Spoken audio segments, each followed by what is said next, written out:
So you already got a standing ovation and you said nothing. Don't have to do anything now, right? I think we're done, we can leave. Bueno, primero deciros que yo hablo español, pero... Well, I speak English, but I'm going to do this interview in English because I think it's going to be easier for all of you. And we will have translation, okay? Nada, vamos a... So... to have Professor Peter Singer here with us. He's just received the BBVA Foundation Frontiers of Knowledge Award in Humanities and Social Science.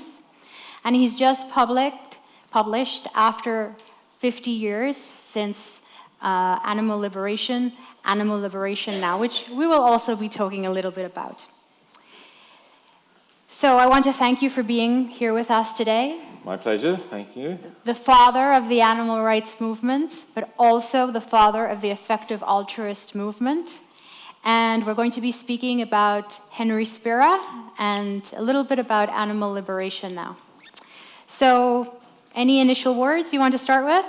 Oh, I want to say thank you very much for coming here. I want to thank all the people who organized this event. It was a great opportunity, as I was coming to Bilbao for the prize that you mentioned, to be able to come to Madrid and to present this book. So I was really happy to be invited to do that, and both for the book and the publisher, and also, of course, for animal equality. Thank you so much. Yeah, we've spent 2 days together, and it's been an absolute pleasure. Someone who's so important and who has won and achieved so much, and to see so much humility. So anyway, thank you. So let me start by asking you, we're here to talk about Ética en Acción, Henry Spira, and cómo doblegó a las multinacionales.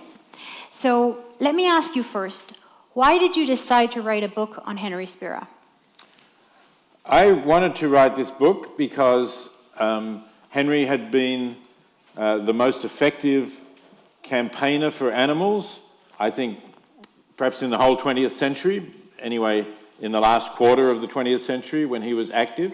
He developed new ideas about how to run campaigns for animals and how to actually improve the lives of animals and change things. So up to that time, I felt that really the animal campaigns had not been effective in bringing about any change, and perhaps we'll go into that more as to why Henry was successful at doing that. But at the time when I started thinking about this book, Henry had told me that he had been diagnosed with cancer and that it was not really operable and that he probably had maybe 6 months to a year to live. So I wanted to get from him as much as possible about his life and about his tactics, how he had succeeded in bringing about change for animals while I still had the opportunity. And Henry wanted that too. He didn't want the methods that he had developed to die with him. So that's why I recorded a lot of things with him in conversation. Then I went back to Australia. I was living in Australia then and wrote the book. Fortunately, he lived a little longer than his doctors had predicted, so he was able to see the book in print. But he didn't last, sadly, very much longer than that. So let's start with the beginning, because you've in the book you say, and you've told me about Henry's thoughts on the anti-vivisection movement until he arrived with these new tactics. So what did he believe in the 70s and the 80s were the issues of the animal protection movement, and specifically of the vivisection, anti-vivisection movement? Right, okay, yeah, and we start with the anti-vivisection movement because that was the first campaign that Henry ran, and we'll talk about that soon. But the anti-vivisection movement was quite old already in the 1970s. It in fact, was about 100 years old. The first anti-vivisection societies were founded in England when vivisection started to grow significantly, so in the 19th century. And then there were American ones as well that developed. But Henry's view of what they did, which I think actually was accurate, was they had a mailing list of people that they would mail out their literature to. And so every month they would send out nauseating pictures of animals being experimented upon in various ways with descriptions of what was happening to the animals. And they were really very grim. They would make you very sad. Maybe they would actually, make you feel ill that people could do these things to animals. But then what? Well, then they said, send us a donation. And what are we going to do with this donation? Well, next month we'll send you another piece of literature, which will make you sick and angry and disgusted again. And they kept doing that over and over. They've been doing that for years. And they had not changed things at all. They had not saved a single animal from being experimented on, because they had no strategy for how to change. They just said, vivisection is evil, it should stop. But, that was, of course, ignored by the people doing the experiments and the industry behind experimentation. So nothing happened. But then Henry arrived, and his first successful campaign was to get the Natural Museum of History in New York. Maybe I'm getting that wrong. The Museum of Natural History. The Museum of Natural History in New York. Right. That's a big word. To end experiments with cats. So I'd like to talk to you. I would like you to tell us a little bit about that, and what was the development? What was he thinking when he came up with this strategy? What made it so different than everything that had happened before in the anti-vivisection movement? Okay, so Henry's initial idea was he wanted to do a campaign about experiments happening in New York City, because that was where he lived, and that was where he could get some people to come to and to do something. And he was thinking about protests against a particular set of experiments. He also wanted the experiments preferably to be on cats or dogs, because that was what people mostly cared about, especially then, and that was what you would be able to arouse people and get them to protest against. So how would he find out about these experiments? Well, America has something, I think many countries do now, called the Freedom of Information Act. Government bodies are required to give you information about the things they do, and that includes the research that they fund. So he applied to the US government funding bodies for information about experiments that they were funding in New York City on cats or dogs. And to his surprise, what he found was that 6 blocks from where he lived, the Museum of Natural History, which was a big museum that lots of people went to, and you saw the skeletons of the dinosaurs, and you saw, the other things about animals, prehistoric animals, about geology as well, all of that. And he had never known, and most people had never known, that in the upper floors of that building, there were experiments going on which involved mutilating cats, depriving them of either their sense of sight or their sense of smell, and then examining their sexual behaviour in unusual situations. So, for example, the experimenters had discovered that if you remove the sense of smell and from a male cat and put it in a room with a female rabbit, it will try to mount the rabbit. It will try to have sex with the rabbit.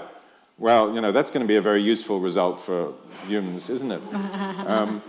So this was the perfect kind of first campaign that he had, to go to the museum, to tell people about what was happening on the upper floors, to get them to protest about it, and to put pressure on the museum and on the government funding body to stop these useless experiments. I'm going to take a step back, because one of the most inspiring things about your relation with Henry was that you were a professor, and I think it was New York University. Right. Yes, I was. And you had a course on animal ethics, and Henry attended the course, and then you ended up writing a book about the student, right? So I'd like to know more about how that relationship started, when you met Henry, and how exactly you started to develop this friendship and this special relationship with him. Right. This was an adult education course. This wasn't a regular course for, undergraduates who would have been 20 or something like that. This was an adult education course taught in 1974, when I was actually already writing animal liberation. I had published an article in the New York Review of Books in April '73, and that brought a fairly strong response, and I had decided to turn this article into a book. So I already had some material on that, and when it was suggested that I teach an adult education course, I decided to do it using the material I had for the book. So I advertised this course on essentially a new ethics for our treatment of animals. And when the class turned up, there was like 20, 25 people in the class. They were mostly women, not entirely, and they were mostly people who seemed like well-dressed and well-educated people. But there was one person who came in who didn't seem to fit. Firstly, he was really, rather shabbily dressed, you would have to say. He wore sneakers. He didn't bother tying up the laces on the sneakers, I noticed. They were always undone. He had a sort of open-necked shirt which was hanging out, which in those days was a bit unusual. You usually tucked your shirt in. And he had pretty wild hair. And when he spoke, it was with a really working-class accent that I later learned he picked up working on the General Motors assembly line in New Jersey. So he'd worked as an automobile assembly worker. And he'd also worked as a merchant seaman. He'd spent several years on merchant ships. So he had this different accent and different approach.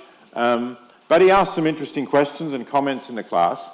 But the most thing that really surprised me a little was at the last class, after the course was finished and we were getting ready to say goodbye and thank you and so on, Henry stood up at the back of the room and said, well, all of this philosophy is really, very good, very interesting, I know, but what really matters, doesn't it, is if we believe what I've been saying, if we believe it, we ought to be doing something about it.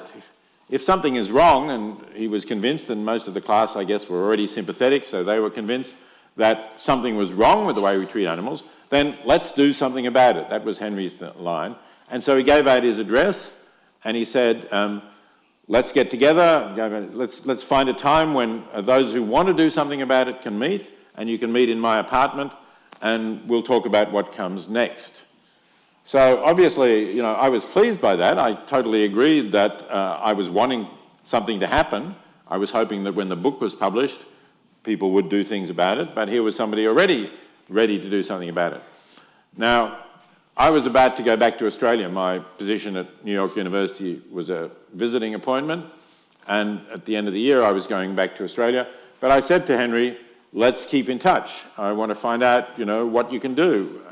And he was happy to keep in touch because, he also wanted my thoughts on what he was planning to do. So I wrote to him, gave him the phone number where I was.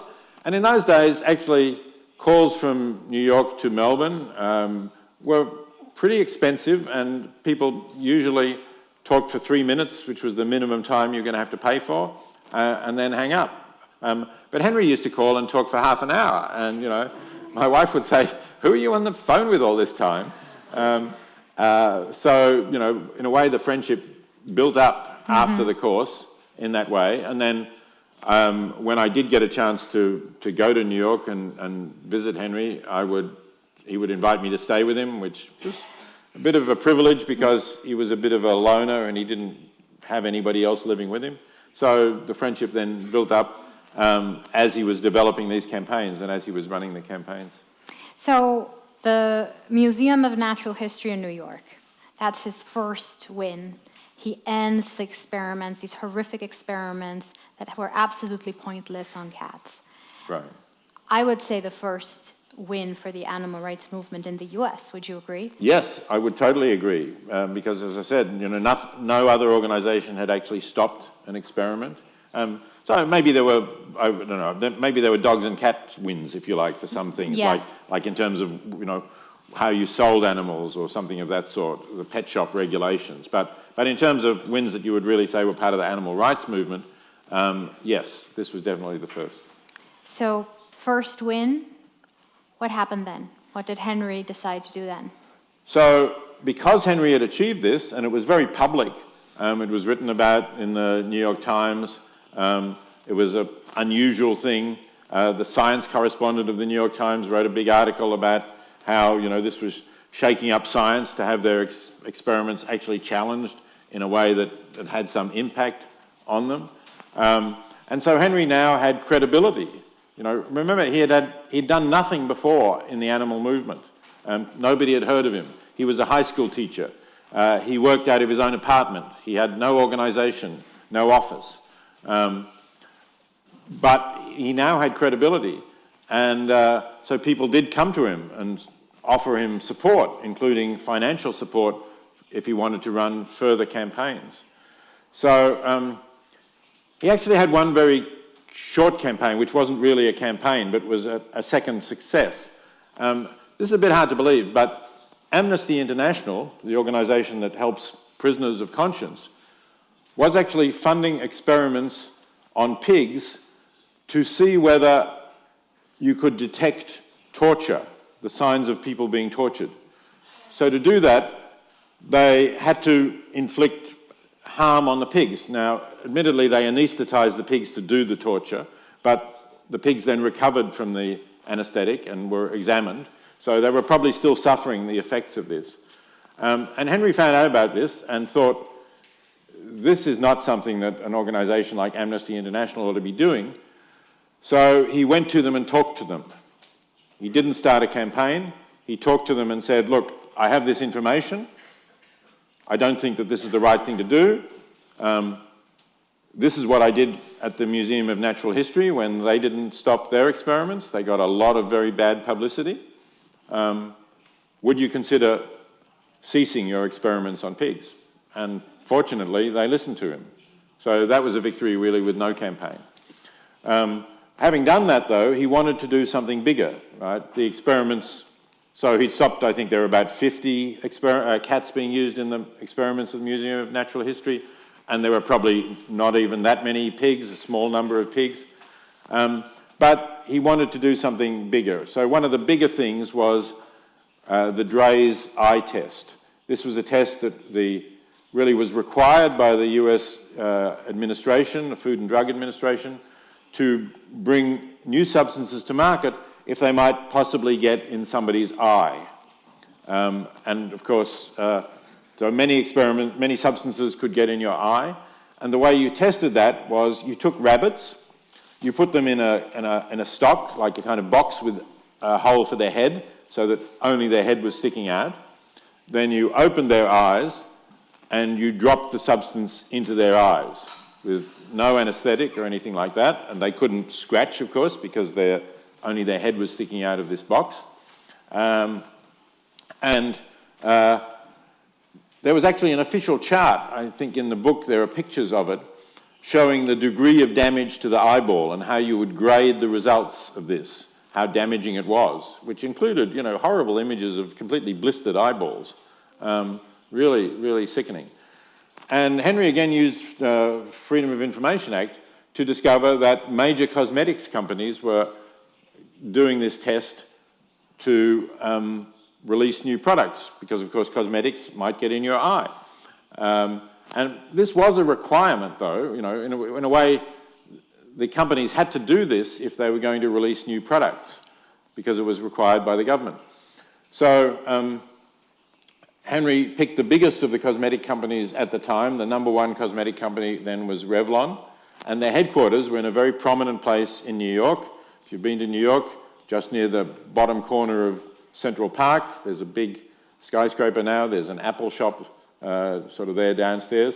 But there was a nice forecourt, if you like, and Revlon was in that building. So again, he went to Revlon. The first thing he did, as he did with Amnesty International, was to go to Revlon to say, look, I've got information, again through Freedom of Information Act, that you are doing experiments on, in this case, I think it was certainly many hundreds, I think over 1,000 rabbits that they were using each year to do this test on. He said, you know, I would like you to, so he didn't say, I would like you to stop this, because he realized that it wasn't realistic for a company to stop a test which was required for it to bring new products to the market. He realized that he was not going to succeed in getting Revlon to say, okay, we just won't introduce any new cosmetic products. So instead he said, if you agree to set aside a tiny percentage of your revenue to fund a centre to develop alternatives to the use of animals for this kind of testing, I won't do a campaign against you. But unfortunately, Revlon did not take this guy seriously, right? As I said, he was not a very well-dressed, educated guy. He still hadn't bought himself a suit. They really didn't take it seriously, even though, you know, he made them aware that he had done this campaign against the Museum of Natural History. So they basically tried to stall. They tried to delay. They just, you know, they said nice things, but they did nothing. The tests continued. So Henry got together with those people who had offered him financial support and said, I want to run a full-page advertisement in the New York Times. And he had somebody who was prepared to design it, a guy called Mark Graham, who was a great advertising designer who did care about animals and volunteered his services. And the ad, which you can see a picture of in the book, had a white rabbit with sort of bandages over its eyes, and a couple of sort of laboratory flasks, like you would put things you wanted to test in, and the words, how many rabbits does Revlon blind for beauty's sake? And then it had testimony down the bottom of experts saying, you know, these tests were not really reliable and, you know, didn't really need to be done and should be changed, and alternatives were possible. So they got that ad in the New York Times, and at the same time they had protests in this handy little plaza in front of the Revlon building, and they got media to come out, and essentially it was a public relations disaster for Revlon, because, you know, Revlon was trying to have this image of beauty, was primarily marketing to women who tend to be more sympathetic to animals, so, you know, the campaign continued until eventually Revlon realized that the bad publicity they were getting was costing them more, was going to cost them more than the very small percentage of profits that Henry was asking to be donated to fund a centre for finding alternatives. And so they did fund that centre. Once Revlon had agreed to do that, the next step was to go to Avon and then Estee Lauder, and, you know, you can run your list of the big cosmetics companies, and most of them just said, okay, we'll be in this too. They didn't want the kind of campaign they'd seen against Revlon. So the centre was pretty well funded, and it has developed alternatives to that animal test, and that's why the European Union now prohibits cosmetics to be tested on animals and prohibits the importation of cosmetics tested on animals anywhere else. And yet, guess what? You still have cosmetics in the European Union. So it was a completely successful campaign that I think validated what Henry had been saying. And what year was this? This was about 1980, I think, that the campaign started. So it's so interesting to me to hear this in 1980, because organizations like us, like Animal Equality, it took us several years to get to that level of sophistication of understanding, well, we have to engage diplomatically with these companies, and we have to try to get them to end this or this other form of abuse. And if we can't reach an agreement, we'll launch a campaign.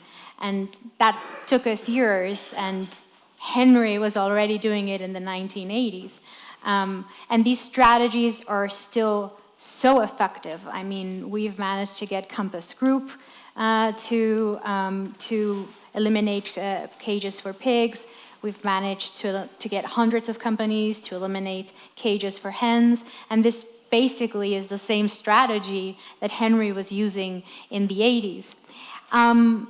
Perhaps one of my favorite tactics that Henry used was, and I think this was probably also the first time that was done, when he bought shares on Procter & Gamble shares, and that gave him the opportunity to go to a shareholder meeting and tell Procter & Gamble, to stand up and talk and tell Procter & Gamble about the animal experiments, and they were soon meeting with him, talking to him about what they were going to be doing about animal experiments. And it's funny because now there's whole organizations in the US that are dedicated exclusively, like HSUS or the accountability, not HSUS, but the Accountability Board, to buy shares to be able to influence these companies. So it's so groundbreaking and so innovative. So that is my favorite story, the fact that he would be so smart to buy shares and get into a company meeting and tell them what he thought. What is your favorite Henry Spira story? I know which one it is already, so we're going to have a good laugh. It's a bit of a, yes, it's slightly less serious than that. So Henry was campaigning against factory-farmed chicken, and in particular against, there was a chicken producer called Frank Perdue, he was one of the biggest factory farm chicken producers in the United States. Wasn't the biggest, but maybe third. And he appeared in these ads, sort of, he did his, he was the front man, or he was the boss for the TV ads and gave it his personality brand, Perdue chicken is so good, et cetera, et cetera. And Henry got information that Perdue chicken was actually very often contaminated with bacteria, and it was easy to get diseases, salmonella, serious diseases from chicken if it wasn't thoroughly cooked. And in those days, people were not aware of this. So he wanted to get the idea that chicken is not safe. Now, this was at the beginning of the HIV/AIDS epidemic, right? So there was all this talk about if you have sex, wear a condom. That's the way to have safe sex, right? And everybody's talking about safe sex. So Henry decided to do an ad under the idea that chicken is not safe. There is no safe chicken. So how would he connect this with what people were talking about? He and Mark Graham, the advertising guy I mentioned, talked about it, and they decided to put a chicken inside a condom. The problem with this is that, in case you haven't noticed, a chicken is actually a bit larger than the average male sex organ. So they had to find a big condom, a particularly large condom. So they went around to places in Greenwich Village saying, I want the biggest size condom you've got. And everybody looked at them, they said, with a new respect. So eventually they found a condom big enough that they could actually stretch out and the chicken could go in it. And you'll see if you get the book, there's a photo of the ad which has this chicken inside a condom, and then it has the text about the lack of safety. So that wasn't exactly, a clear win. I mean, it's not that people completely stopped eating chicken, unfortunately, but perhaps it had an impact in reducing the number of people who were buying chicken, and it certainly disturbed Perdue and the others. Yeah, it's a very it's quite the story. So I'm going to engage a little with the public. Raise your hand if you consider yourself someone who works for animals, or an animal rights activist, an animal rights advocate, someone who donates to an organization. Okay. A lot of people here. I want the reverse, actually. I want anybody who's brave enough to say, no, I don't. I don't do any of that. Well, there's a hand there. There's a couple of hands. We can stick to the positive. So, what can we learn from Henry Spira today? What's the most important lesson that he can teach us? Well, I think the most important lesson he can teach us is the one that, go back to what I said about his view of the anti-vivisection movement. The anti-vivisection movement were basically saying they were for the abolition of vivisection. And of course, you know, Henry was for the abolition of vivisection too, but he just didn't think you were going to get anywhere if the only thing you were demanding was the abolition of this large industry, which actually had quite a lot of support. And once the industry started getting attacked, they could do their own advertising, right? They could afford more advertising than Henry could, and they could afford advertising showing an ill child and saying, you know, medicine through experiments on animals could save your daughter, could save your daughter's life, you know. How, do you value a rat more than you value your daughter's life? This kind of stuff. So, you know, basically what we can learn from Henry is to say you have to be realistic in your goals. Of course, we would love to see the end of all animal exploitation, but we're not going to win that way. We have to make a series of steps, and you have to have some victories so that people in the movement will get encouraged. So I think that's still something that we need to remember. We need to choose our goals and our targets carefully. But if we do, then it's not just that we're helping the particular, you know, the 50 cats, the few pigs, the maybe many thousands of rabbits. It's not just that we're helping them, but we're building a movement, we're educating people about the way animals are treated, and we're bringing closer the day when we will finally be able to eliminate the abuses altogether. Yeah, and Henry Spira is a very well-respected advocate in the animal rights movement, and I think that there is a direct line from Henry Spira to Proposition 12, that is the most advanced animal welfare law in the world, that bans cages in California and the sale of any animal product that comes from an animal in a cage. And this has been upheld by the Supreme Court of the United States. I think there's a direct line. I mean, what can be more effective than that? And you're also considered the father of effective altruism. Maybe you can talk to us before I go into questions specifically. What is, for those of us, or those of people who don't know, what is effective altruism? Okay, so you probably already know what altruism is. Altruism is doing something to assist others, to be good to others, not just to think of yourself, but to think of benefiting others. And of course, others often would mean other humans, but there's no reason why it can't mean other beings capable of feeling pain. It can't mean all sentient creatures.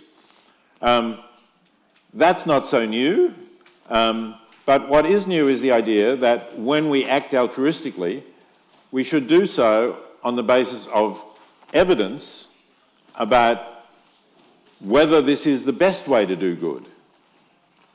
Because if we have, you know, we all have a limited sort of budget of resources, right? If you donate to animal organizations, I don't see Bill Gates or Jeff Bezos or Elon Musk in the audience here. So you have limited budgets in terms of what you're actually able to donate. So the effective altruist would say, find the organizations that will do the most good with your donation and donate to them. And if you don't have money to donate, but you want to volunteer for an organization, that's great. Again, find organizations that will use your time as effectively as possible. And, you know, this may sound pretty obvious in some ways. After all, when we go and make a new purchase, nowadays I think everybody goes online and they do the research, you know, oh, I want a new phone, so this is how much I can afford to spend on a phone. Can I get the best phone for the money that I can spend? That's a normal thing to do. But when people give to charities, most people don't do any research on what is the best way of doing good. They give much more impulsively, much more emotionally. And so a lot of money is given to organizations where it clearly is not going to do the most good. And this is true in a range of different fields. It's true in helping humans, where often, typically, I think we can do more good by helping people in extreme poverty in low-income countries than we can by helping people who are poor by the standards of an affluent society, but not nearly as poor as people in real poverty in low-income countries. So that's one way of being more effective, but it applies everywhere. It applies in the animal movement as well. Okay, so that's what effective altruism is. You can... Yeah, we'll talk more about it. Yeah. And I actually want to link it to Henry Spira, because Henry Spira spent the last years of his life focused on animals that are raised and killed for food.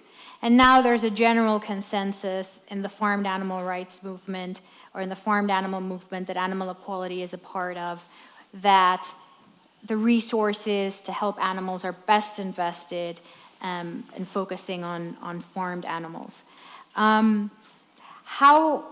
What are the arguments that you would make to people in order to convince them to become more effective with their activism for animals? Like, why farmed animals? Well, why farmed animals? Because in terms of the amount of suffering that we inflict on animals, it's overwhelmingly farmed animals that we are harming. Do you want... So they're telling me the time. Ah, they're what, telling you the time? Okay. All right, are we going on too long? Do I need to get shorter answers? We're fine. We can stay here all day. We're fine. Sorry. Okay, so, for example, I mean, if you look at where money goes in the animal movement, I don't have figures for Spain, but I'm sure that it's similar. Certainly true in the United States. Money goes predominantly to shelters for stray or abandoned dogs and cats. Now, you know, it's not that stray and abandoned dogs and cats don't need help, but how many are there actually? So, you know, the numbers might be thousands, hundreds of thousands, possibly in a large country like the United States, they'll amount to some millions. But again, if we just focus on the United States, the number of farmed animals, let's just talk about vertebrate land animals. So basically we're talking about cows, pigs, chickens, maybe some ducks and turkeys. That is around 10 billion animals. So it just dwarfs the number of stray dogs and cats, and it also is dramatically more than the number of animals used in research, which actually in the United States we don't even have figures on, but it's roughly estimated to be not more than 100 million. So compare 10 billion to 100 million, you've got a lot more animals being used for in farms. And I think actually, on average, they may suffer more than the animals in experiments. The animals in experiments may suffer acute pain, but for a shorter period of time. And the animals in factory farms have miserable lives for their whole life, and then they also suffer acute pain when they're taken out and trucked off to slaughter. So, yeah, I think you definitely get the best value for your donations with farmed animals. And if you look at, there is one sort of effective altruism website, or actually maybe there's a couple more, but the one that is perhaps best known is Animal Charity Evaluators. They evaluate organisations for their effectiveness, and virtually all the organisations that they recommend are working on farmed animals. Yeah, and I think if you think about a mother pig that spends her entire pregnancy 4 months in a cage, and it's basically moved from one cage to another for years, or a hen that spends 14 months in a cage without being able to practically move. I mean, this is chronic suffering that is happening to millions of animals. So I have so many questions, not a lot of time, but I do want to ask about your new book, Animal Liberation Now. So in 1975, Peter published Animal Liberation, the book that changed the world and that gave everyone a strong philosophical and ethical background about why animals should be cared for. So why animal liberation now? Well, because animal liberation was getting out of date, clearly. Okay. I did revise the 1975 book in 1990, so it was reasonably up to date then, but that's 33 years ago now. And if you want to talk about, so animal liberation is not just a philosophy book, it does provide an ethical framework for how we should treat animals, and it provides a critique of speciesism, the ideology that if you're not a member of our species, you don't have rights, and basically you don't count. But it also, the two longest chapters are descriptive chapters, one on animals used in research and one on animals used in farming, in factory farming. And those two chapters were 30 years out of date.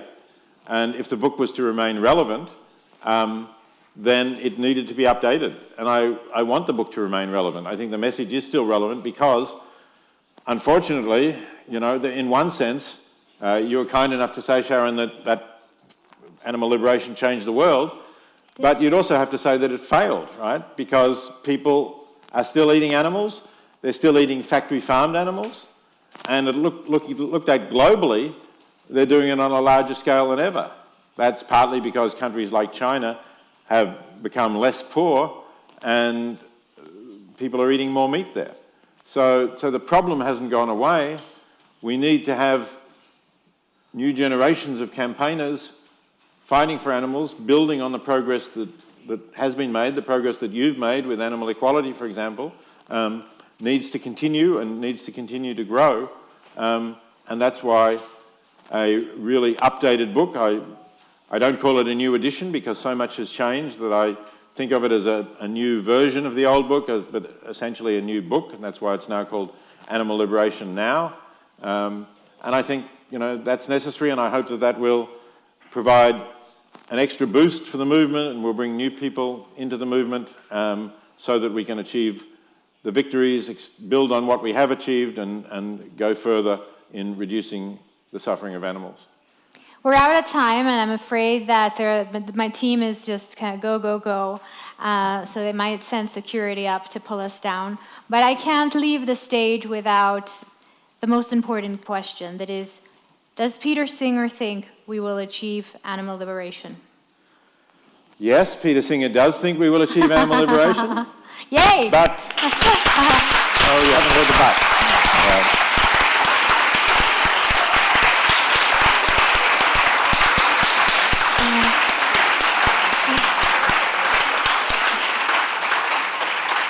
There was a but. There was a but. The but is, I don't know when. But I do think, another book that I wrote a while ago, it's a somewhat more academic book, is called The Expanding Circle.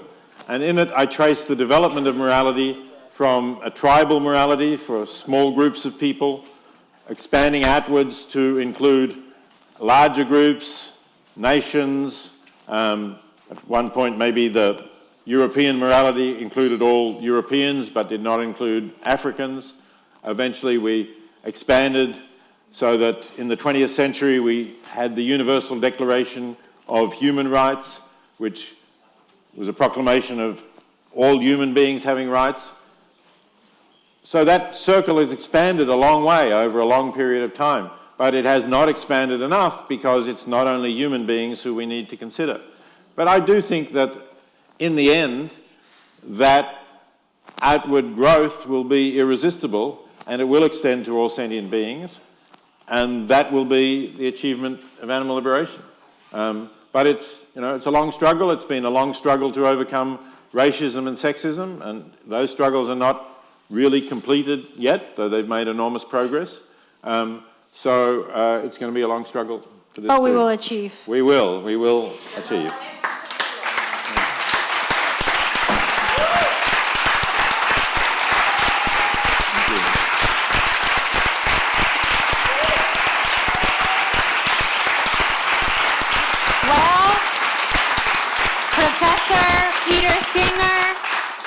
The man, the activist, the philosopher, the legend, please join me in giving him a round of applause.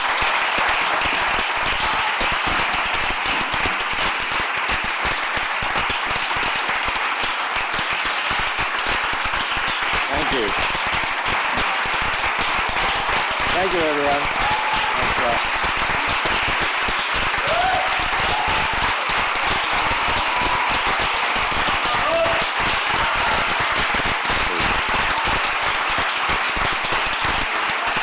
And I got a hug. Thank you. And applause to you too, Sharon.